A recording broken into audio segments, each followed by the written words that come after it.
Mesdames et messieurs, le progrès du continent en matière d'infrastructure, ces progrès sont réels, mais les défis le sont tout autant.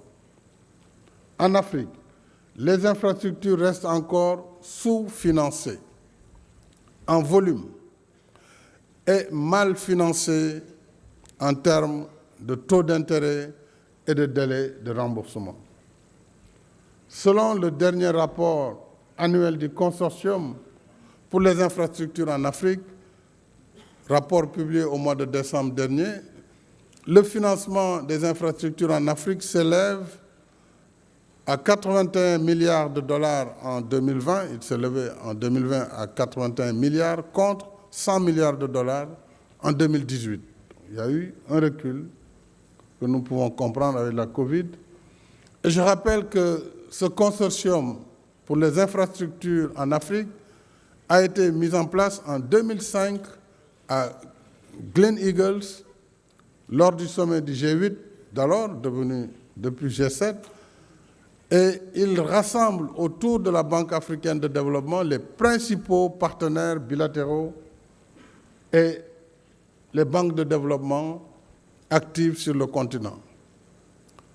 Il est vrai que, comme je l'ai rappelé, l'impact de la pandémie a freiné nos efforts sur les infrastructures, avec naturellement le ralentissement de l'activité économique et surtout la réorientation des dépenses publiques vers des urgences sanitaires et sociales. Mais même sans ces difficultés conjoncturelles, l'Afrique a toujours payé très cher ses projets à cause des taux d'intérêt élevés. Je crois que là, il nous faut engager une sérieuse discussion avec nos partenaires. En outre, pour des financements aussi lourds et des infrastructures de longue durée de vie, comme le chemin de fer, nos pays sont souvent tenus de rembourser leurs dettes dans des délais très courts. C'est là le paradoxe, à quelques exceptions près. Il faut reconnaître quand même qu'il y a encore des financements concessionnels, pas très importants en volume comparé aux besoins, mais il s'agit tout de même de saluer et de reconnaître les efforts des partenaires bilatéraux et multilatéraux qui accompagnent l'Afrique sur le financement des infrastructures lourdes. En même temps, la problématique du financement restera entière tant que perdurent les règles et pratiques de la gouvernance économique et financière mondiale actuelle qui entravent l'accès des pays africains à des ressources conséquentes et à des conditions soutenables. Je pense entre autres aux notations abusives de certaines agences d'évaluation et surtout à la perception du risque d'investissement en Afrique, risque toujours plus élevé, on le sait, que le risque réel. Et nous payons très cher ces assurances. Pour prendre un exemple simple dans les financements à l'export, les fameux Exim Bank, si les taux apparaissent faibles autour de 2,5%, parfois 3%, il faudra rajouter les 10-12% de taux d'assurance. Donc c'est ça la réalité au quotidien que les pays subissent. Et il est extrêmement difficile dans ces conditions d'assurer le financement d'une infrastructure durable.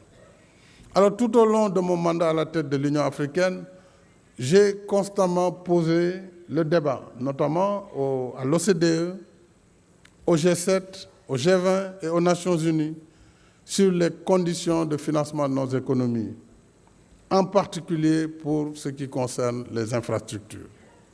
Il me semble donc important, à cette occasion du Dakar 2 sur le financement des infrastructures, que nous puissions continuer à porter le plaidoyer, et je compte sur le président Kagame, sur le président de la Commission et sur tous les leaders africains, à porter ce plaidoyer dans le cadre de nos échanges sur la réforme de l'architecture financière mondiale.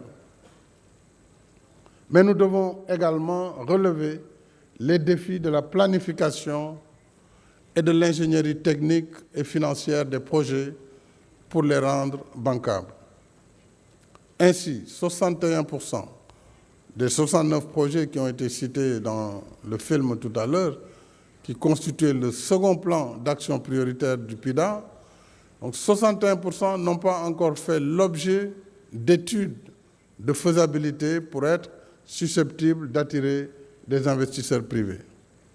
Il y a donc lieu de créer une synergie entre les banques multilatérales de développement, les partenaires techniques et financiers et le fonds de préparation des projets de ODA-NEPAD pour améliorer les études de faisabilité des projets prioritaires.